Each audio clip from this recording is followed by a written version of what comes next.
Well, this is Susie Citron, and I'm conducting an oral history interview with Edythe Jackier here at Jewish Federation of Metropolitan Detroit on November the 12th, 2003. And Edythe, do we have your permission to use your words and thoughts in the future for educational and historical research and documentation? You certainly may use it. Thank you, thank you. Well, start telling us a little bit about yourself. Where were you born? I know you're not from this community. No, I'm not. I'm not originally. Yeah. I was born in Bayonne, New Jersey. I was the youngest.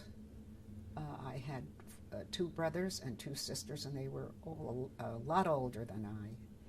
My father passed away when I was 2 years old, so I never knew my father, which I was lucky that I had two older brothers. One was 17 years older, one was 13 years older. And one sister 9 years old, and the one next to me 6 years. So I was really the baby of the family. And although I didn't know my father, of course, there was a great benefit to be derived from being the baby. You know, everybody, you know, were concerned about me, etc. And I had lots of friends as I was growing up, and we had despite the fact that there was no father, we had a wonderful family life, and we were very close. I think sometimes that happens, you know, when you lose a parent. I think the children become even closer sometimes, which is what happened in my family. Were you involved in the Jewish community in Bayonne? My brother, my oldest brother, in fact, I just found I should have brought it, a newspaper article about him. I come by this honestly. He was president of the temple. He was president of the Jewish communities. In fact, he started the building of it with a couple of other people. And he was president of almost every organization there. And I remember my mother belonged to the Ladies' Aid Society, and I remember her leaving. They would have a ball, which they called a ball, you know, every year. And I remember watching her get dressed for the ball and seeing her leave for the Ladies' Aid. So I was brought up in that kind of atmosphere, that we were very involved with the Jewish community. So it was natural for me. It was not something that was strange at all. And I graduated high school at 15, almost 16, and I decided I would like to go to the University of Michigan because I had heard about it from a cousin of mine who had completed 1 year, and he thought it was great. And there are a couple of my friends who said that they thought they would go to Michigan too. One of the boys wanted to go into dental school eventually, et cetera, et cetera. So I had applied first to Cornell University because my oldest brother had gone to Cornell, but they refused me. They said I was too young. See, I was 15 at the time. And then my sister, who was next to me, had gone to NYU, and she knew a couple of people there whose brother, one person really, whose brother was in the medical school at Michigan and whose sister had just completed her freshman year. And they lived in Newark, New Jersey. And my family invited them to come over, visit us at our home. And they came, and my family really gave them the third degree. They wanted to know all about it, and they wanted, you know, because they were a little concerned about my age and so forth. But they were very positive about it. And then, as I said, I had this cousin who also had completed a year there. But I was the first girl from Bayonne, New Jersey, to go to the University of Michigan. And I loved it. I remember when I went, it was from Newark, you know, by train. And my sister, my whole family came to see me off, you know, and my sister saw these couple of fellows whom she knew at NYU, and they were in the medical school, and she went over to them. She said, "My kid sister is going," and I was so embarrassed keep an eye on her or something like that. So when it was lunchtime, one of them came to find me, and he said, we're going to have lunch in the diner. Would you like to go? And I said, yes, I would. So I was at lunch with these young men, and one of them said to me, how old are you? And I thought I was a pretty hot shot. You know, I graduated high school young, and I thought I was, I was pretty good. So I said, 16. Oh my God, don't tell anybody. I said, why? Because none of the fellas are going to want to date you. If you tell them you're 16, they'll think you're a big baby and they won't want to date you. I said, oh, and I didn't say anything. I'm not going to lie about my age, Well, after I lived at Moshe Jordan, which was a new dorm at the time. I lived on the Jordan side. And I remember when I got off the train in Ann Arbor and I had to take a cab, by myself. And I'll never forget the feeling I had when I saw that dormitory. It was just like something you read about in books, with the tennis courts there, and it was thrilling for me. And I just loved Ann Arbor and the University of Michigan from the start. And it was only about a month after I was at school, one of the girls who was a junior, her name was Hannah Kaplan. She had a real gorgeous Southern accent, honey child.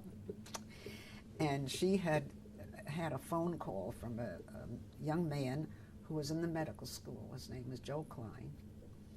And he wanted to date any, nice freshman around. Yeah, she knew one. And he said, well, I have a friend from Wilkes-Barre who's a freshman in the law school, so we can have a double date. So Hannah was with my Joe, and I was with this Joe Klein. Nobody had ever asked me my age until Joe Jackier asked me to dance. We were at the Union. You went either to the Union or the League, the woman, for dates then. And Joe said to me, how old are you? So I gulped. I said, 17. Oh, okay. And on my 19th birthday, Joe sent me a telegram congratulating me on entering the 20s, and I decided it was time that I told him the truth. He did not know how old I really was. So I had a wonderful 4 years at Michigan. I made Phi Beta Kappa. I mean, it was a good time for me. Did you date Joe the whole time you were there? Or what, darling? Did you date Joe the whole time you were there? Yeah, I did.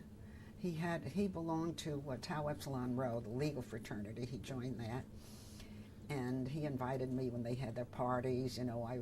I was his date, and I used to write Mrs. Joseph Jackier on it. I just, really fell for him, and vice versa, I guess. I think so. And but I dated other fellows, and I had some wonderful girlfriends. Jean Frankel, who was Jean Grossberg then, was a year ahead of me, and she's a few years older than I am. She was in our group. My roommate, who just passed away not long ago, was from New Jersey. Her name was Lee Korn. That was her maiden name, and we had a marvelous relationship. I was a sophomore when we became roommates. My first roommate left school. She was just there 1 year, and she smoked constantly, and I was really glad that she wasn't coming back. So then you after you graduated from U of M, did you come to Detroit right after that? No, I went back home, and I went to NYU to get a master's. And, I had some boyfriends, one from Newark and, from different people, young boys that I had met we had a place at Bradley Beach, New Jersey. Oh. And I had gone to camp when I was really young. When I was 7 was my first summer at camp. I was all alone. And I threatened to walk home if my mother didn't didn't send my oldest sister up. I was lonesome at 7, you know. At 7. So she did. She sent my sister Essie up, whom I adored. And so I enjoyed camp too. But when I was in my teens, we had a place at the shore, and I celebrated my sweet 16 birthday there, you know. And one summer, Joe came from Wilkes-Barre with his brother, Leonard, who was in medical school at Columbia. And we gradually, decided that we were for each other. So his parents came to Bayonne to meet my family, and then they asked us to come to Wilkes-Barre, asked my family to come there, and so we were eventually married, and we had a good marriage, good relationship. Well, as I said to you before, it's amazing to me because not too many women of your age went to college, so it was quite. That's true. You always were in the forefront. You were, Well, in fact, Susie, I wanted to go to law school, and they looked at me like I was out of my cotton-picking mind. What? A girl in law school? No way. So, but I really would have liked to. I wanted to, but they discouraged me at school. They really did not want to have a. Then later on, I was really upset because somebody I knew a couple of years later was accepted. It was too late for me already. I know that, when I look at you, you were the president of Jewish Family Service. Yeah. I don't want to get ahead of ourselves, but you did a lot of things before your time, and. Well, I just, I don't know. That's how it worked out. How did you come to be in Detroit and get involved in the Jewish community? Well, I came here because, Joe and I were married, and when young men graduated from law school, the top men who were coif, and Joe was, were offered jobs as a clerk to one of the Supreme Court justices. And he was offered the job with Henry Butzel, Judge Butzel. And of course he accepted it. And as it happened over the year, we became very close friends. And I happened to know Ellie Butzel, Judge Butzel's daughter, who was on the campus when I was. And so this is how we wound up when Joe and I were married. Before we were married, Joe's dad wanted him to come back to Wilkes-Barre.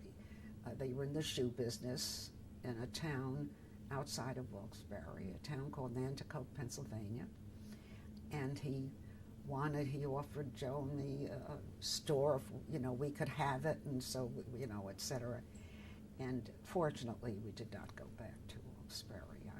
It would have been difficult for me. What was the Jewish community like when you came here? Was it hard to get involved? Was it easy to, Well, it wasn't. I don't remember it as being hard to get involved at all. I became involved with the women, as you know. Hadassah and with the women's division. And women's department. And Seal Baruch and I became very close. And I'll never forget when we made our first million campaign. It was so thrilling, so exciting when we actually made $1 million, raised that much at that time. That was fantastic. And Seal became very sick, and when I was president, I had the additional responsibility. I used to go to the hospital every day and tell her what was happening, and then she would suggest things to me as to what should be done or what should, that kind of thing. It was a very rough time. It was sad because she was unmarried, and then she had met Ted Baruch, and they were married, and it was wonderful, and then she got sick, and she passed away. And that was sad for me, really sad for me.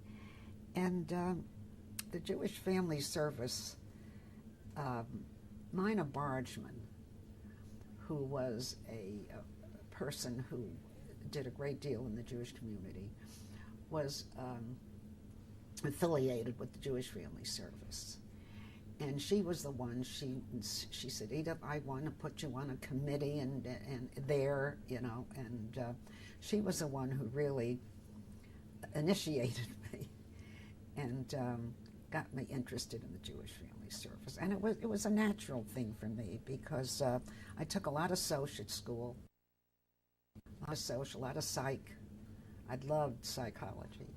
It was one of my professor was marvelous, and I loved that, and I loved sociology. So it was natural for me, and I've been a people person, you know, growing up, and there were 5 of us, and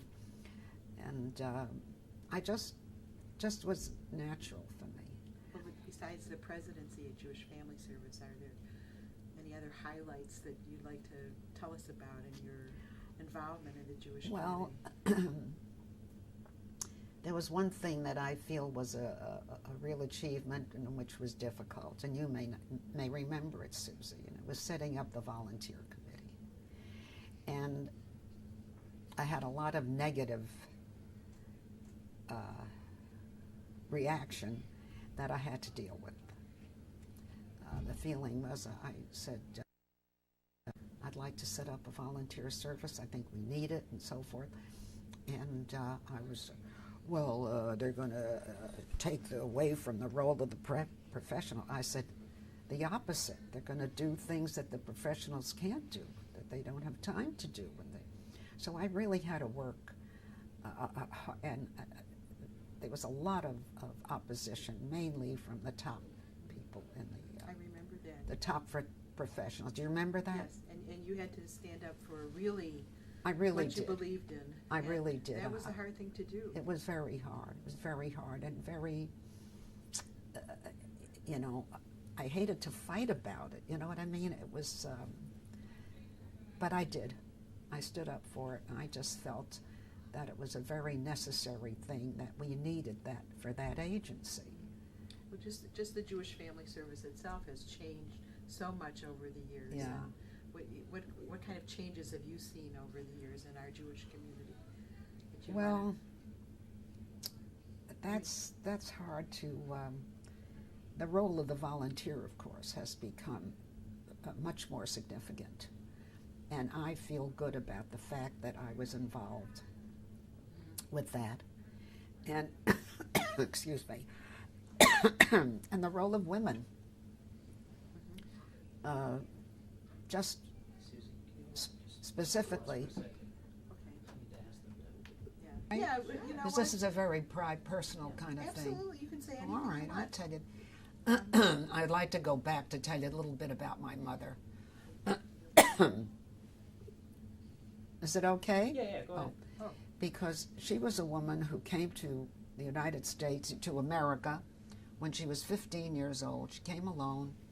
Her family gave her a pair of sterling silver candlesticks, which I inherited later, just in case she needed some money and so forth. 15 years old she was when she came. And she worked in a blouse factory.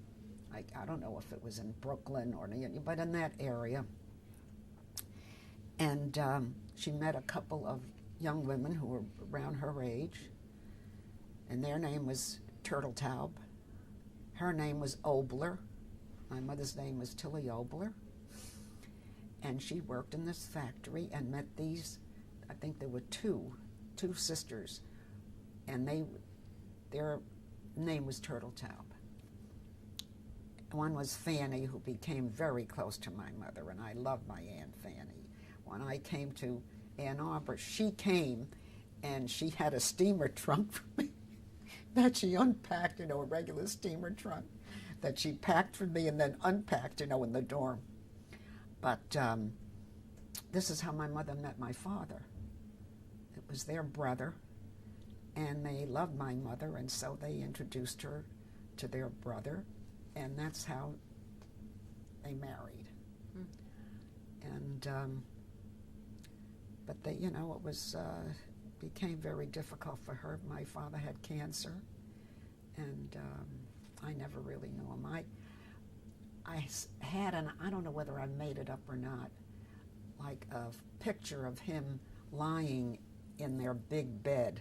I remember that it was a big dark wood and so forth, and I don't know whether I really did or not. But my mother was she was a very special woman, and I can't get over the fact that she did certain things. For instance, apparently, when she took me to the dentist, he said I should have orthodontia, which was very unusual in those days.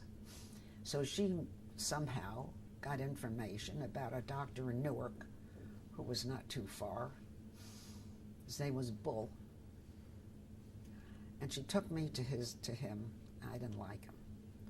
And I said to her when we left, I said, I don't like him, Ma. I said, he's really like his name. She says, I don't like him either. That's how she was. She was marvelous. She didn't try to push me. So then she made further inquiries, apparently, and found out about a Dr. Julius Goldberg, who lived on Central Park West, New York, and was the head of the dental clinic at NYU. You know, NYU is New York University. So she managed, and he, this is a woman when you think of it. I mean, she came from Europe, and she smart woman, and she learned how to write English, and she went to night school when she first came to this country. Anyway, she found out about Dr. Goldberg, and she took me to him. And as I said, it was 74th Street in Central Park West, and he was a doll. Bless you. He was a wonderful man, and he arranged it so that she didn't have to pay for it all at once, because she was a widow, and he knew that, and he was just fantastic. And the interesting thing is, I feel, when I was 12 years old, I started going to Dr. Goldberg. I went by myself after a while.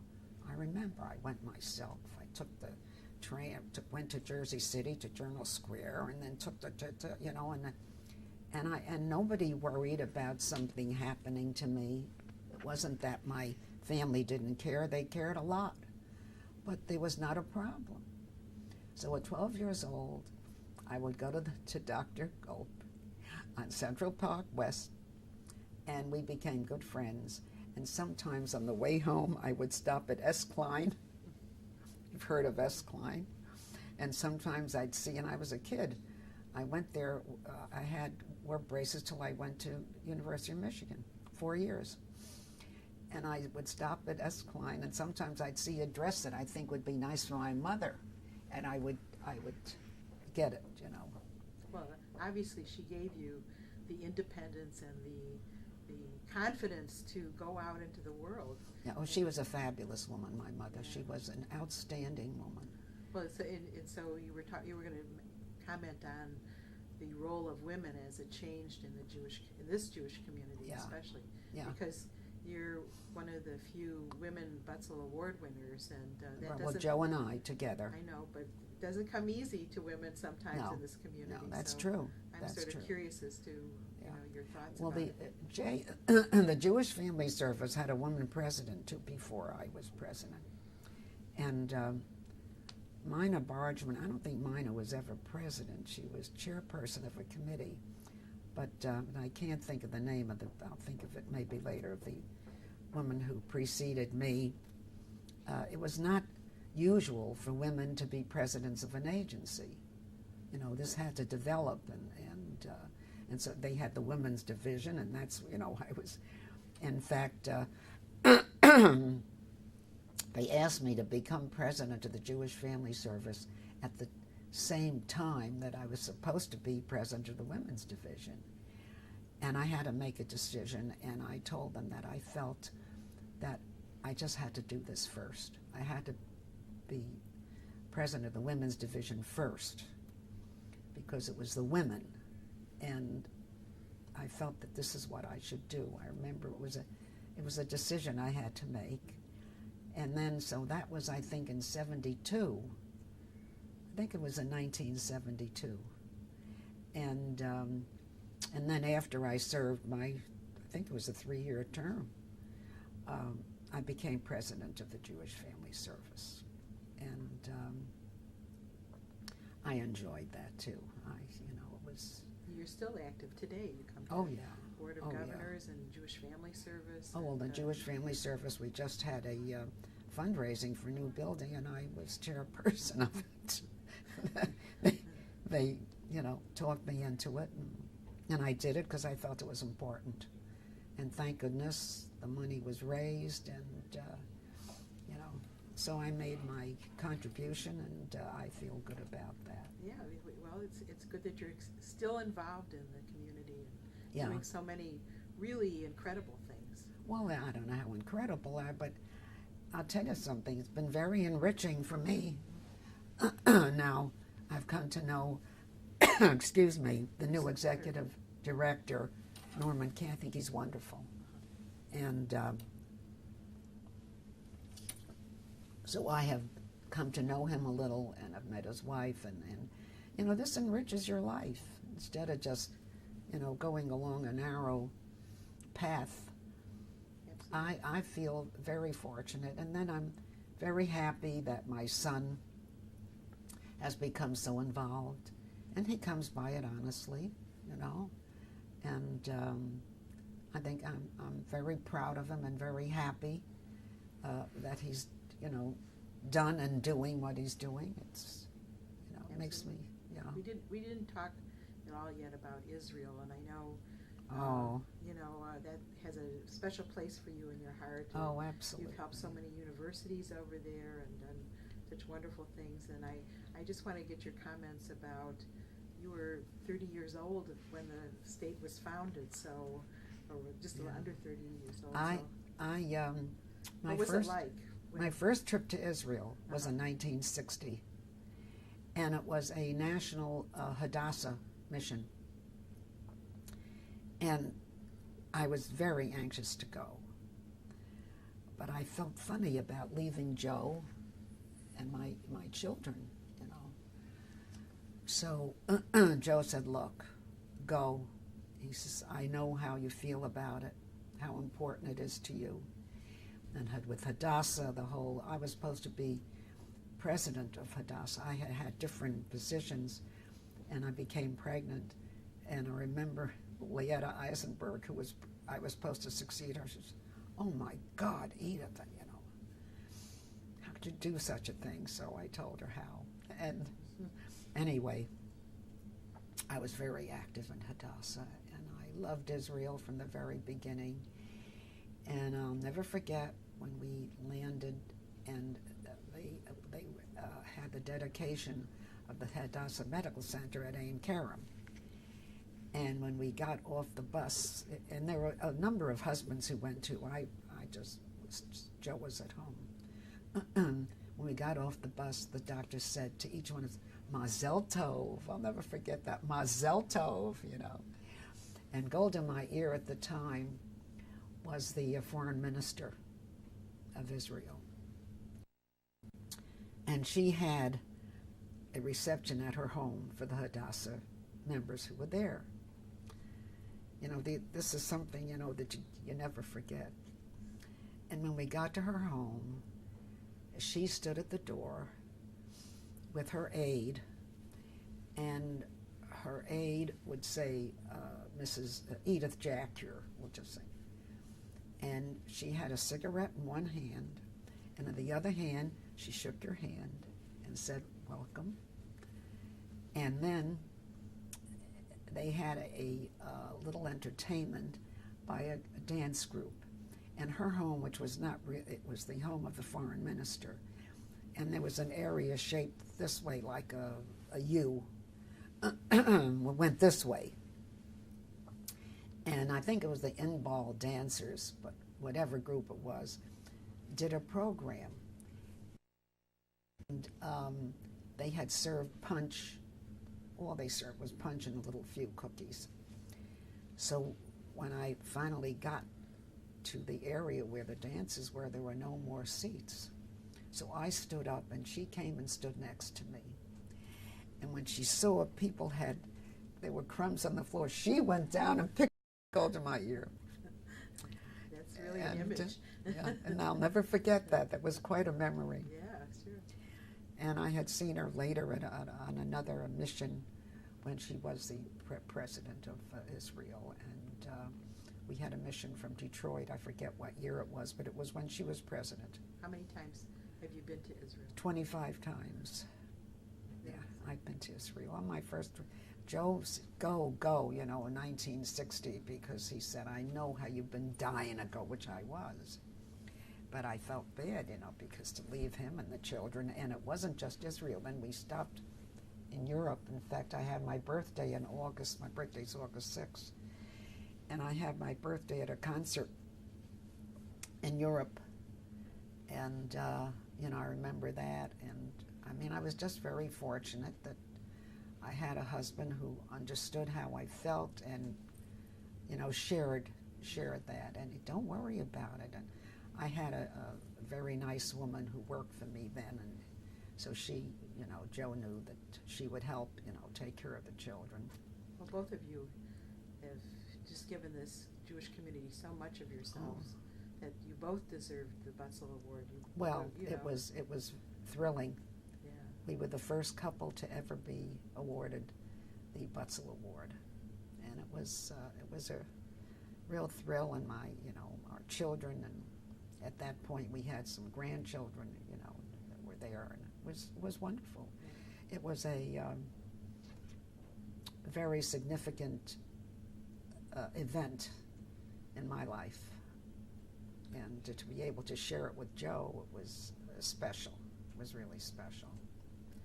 And then, go ahead. Sorry. No, you wanted to ask me something. No, just if you, go ahead and say what you're going to say. Well, we traveled quite a bit, and I traveled. I always loved to travel, loved to go places, and I wanted to go to Italy again. I hadn't been to southern Italy. I'd been to Rome, hadn't spent much time in Florence, and I wanted to go to southern Italy. And I was in Florida at the time when I had heard that there was a Hadassah mission going, a Hadassah-sponsored mission.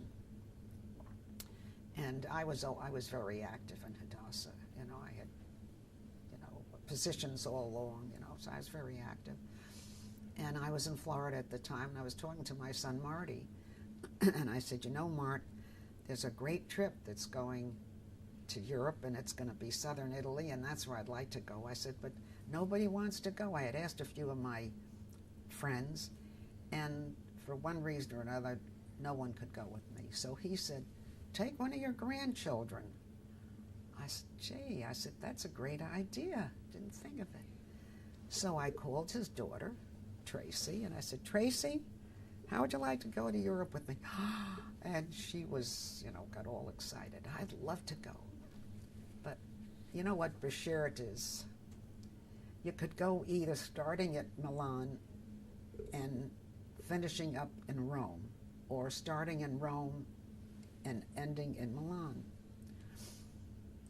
And I had decided that I wanted to start in Milan and finish up in Rome, so that we would go home. We'd be flying home from Rome. I just felt that, we would. And also, they had a couple of different dates for these trips. And Tracy was supposed to go to camp as a junior counselor for I forget how long. So we had to make the trip at a time when it was good for her, and so I'm telling you this for a reason. So we went on this trip, and she was with me, and I was, wonderful too, and she was thrilled, that she could go. And you did your sightseeing like every trip, on a bus. And I was concerned, in fact, when we planned the trip, I thought, gee, how are there going to be any young people her age on a trip like this? Because most trips like this, there are not young people. They're expensive, and the kids are in school or whatever.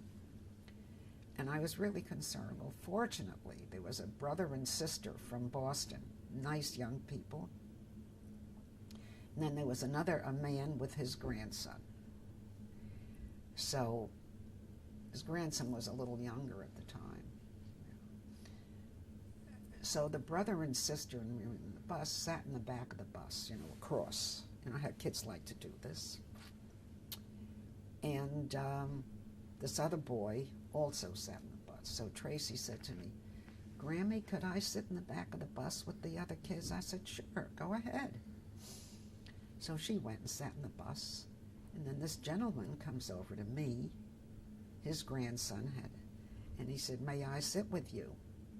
And that was Frank Mulliver, who became my husband. And that's how we met. And he was from New Jersey, as it happened, from Livingston.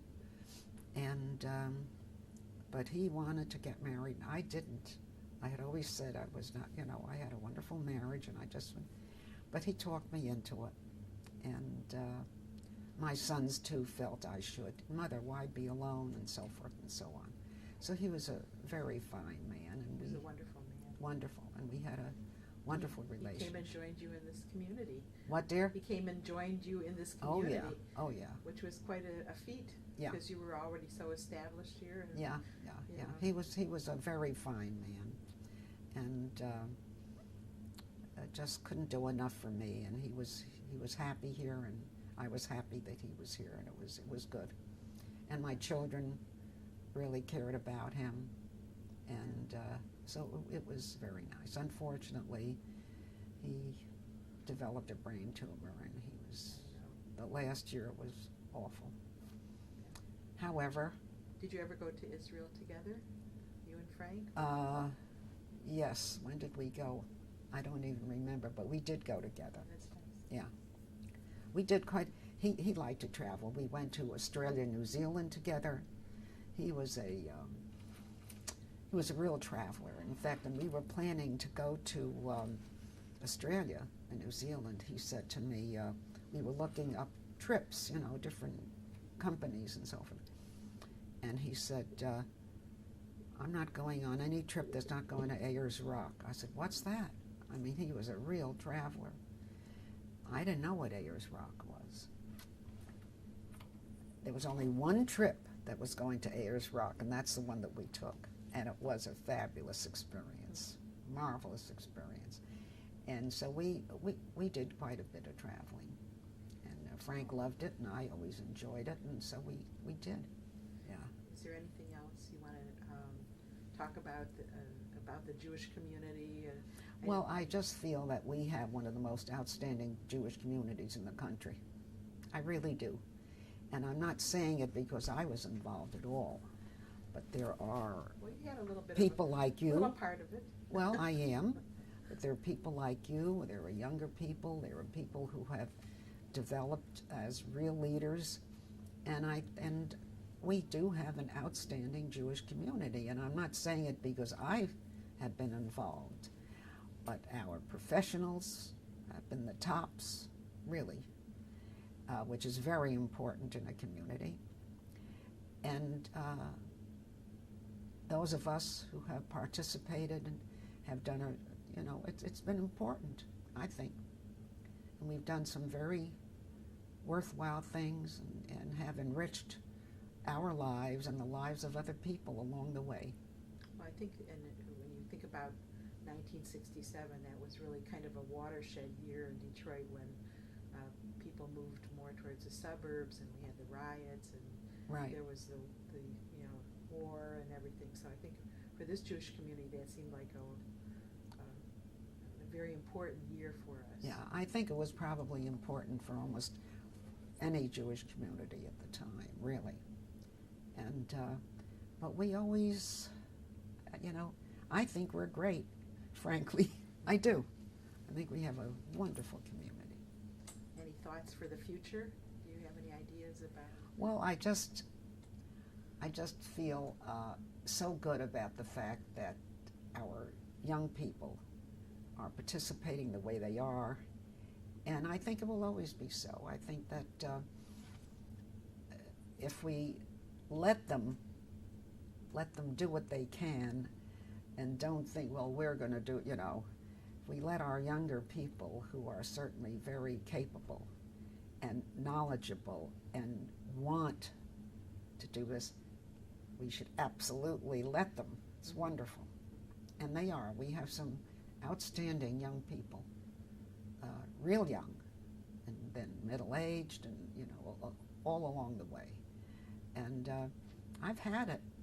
And I think, when I say I've had it, I will always be supportive of this community. But I mean, as far as actually participating to the extent that I did in the past, I did it. And there are others in this community who have done it, are doing it, and will. Because I think we're kind of special. Yeah, I do too. I'm glad you agree. Thank you very much. This was wonderful. Oh, thank you. I feel it's a great compliment that you asked me. I really, I feel that way. Well, as I said, you're my role model. And I look to you and I think... Well, Susie, if I've been your role model, I did a good job on you. I'm getting tears in my eyes here. You're a wonderful young woman. Well, I look to you because you've accomplished so much, and wow. You continue to accomplish things, I'm really not conscious of it, tell you the truth. You know what? It's a way of life. That's what life. makes you a very special person. It's a way of life, Mm-hmm. And so I'm glad, that I can, at first, when they asked, for instance, to be the chairperson of the fundraising for the new Jewish Family Service building. They asked me to lunch at Morrell's, and I knew right away. I said, well, what do you want? This has happened before. I said, what would you like? And they laughed, and at first I said, come on, no, we need you, we want you, et cetera, et cetera. So well, let's face it, you're a fixture in this community. Well, so. It's an old fixture. It's getting to be an antique fixture. Well, of course, those can be very valuable, too, antiques. Anyway, you're dear. You've always been one of my favorite young people. Yeah, we have a mutual admiration society. Yeah, which is great. Which is great, And when I hear your voice on the phone, I'm happy. It's Susie, That, that's how I feel. You can tell. Yes. I don't say Susie. I say Susie, So, yeah. So, it's you've paid me really a real compliment, asking me to do this, and I hope that I have done what you, were hoping that I would do. Absolutely. I hope so. Any last minute thoughts or story, Bubba Mice's? I love the Gold of My Year story. Yeah. That's she was something else. But I know your life is a treasure. So. Yeah, she was really something. And Mina Bargman was a very interesting woman. I remember when we went together on a mission, trying to remember what year it was. She was cute. She says, Edythe, I want you to handle my money. I can't do it. And that wasn't so. She was very bright, and she was in business with her husband, but she didn't want to be bothered. We were going to Europe, and so she said, do you take care of my money? So this is, and I always think, I always laughed to myself, because I knew very well that she was more than capable. She's a very bright lady, Mina. I think she was one person who really wasn't appreciated the way she should have been, because she made a great contribution. I'm not talking just about monetary, what she did, but she was a real leader, I felt. And she's the one who, pushed me a little, got me to... Well, each of us has our role models that we look up to and fashion our life after. Yeah, well, she was a role model. She was a bright lady, and as it happened, she had the means, the financial means, to make an additional contribution to the community, but she was bright, very bright, and Ted was a fine, fine man, her husband, Ted Bargman. Well, one thing you mentioned about the campaign dollars when you reached $1 million, and it was a very interesting point, because I think in the old days they used to always think that women's financial contributions were just a little extra, but it's not extra. It really isn't. That was so exciting for us when we, that first time, that we reached $1 million, and at that time, She was in the hospital. And I told her, I said, we raised $1 million. It was the first time. And that was very thrilling. Yeah. So. Well, thank you again. This was wonderful. Honey, thank you And for asking me to do this. It's been nice for me too, well, we're because trying I've to get been a digging back a little. Well, that's good. That's good. Any more digs before we turn Any on the more camera? digging? Not that I can think of it, and I'll think of it when I'm home, But That's all right. You can come back. But I've talked quite a bit. Yeah. I've told you a lot. That's good. That's what we wanted. We wanted to hear Yeah. something about you. Because What are you going to do with this? we are going to actually, hopefully,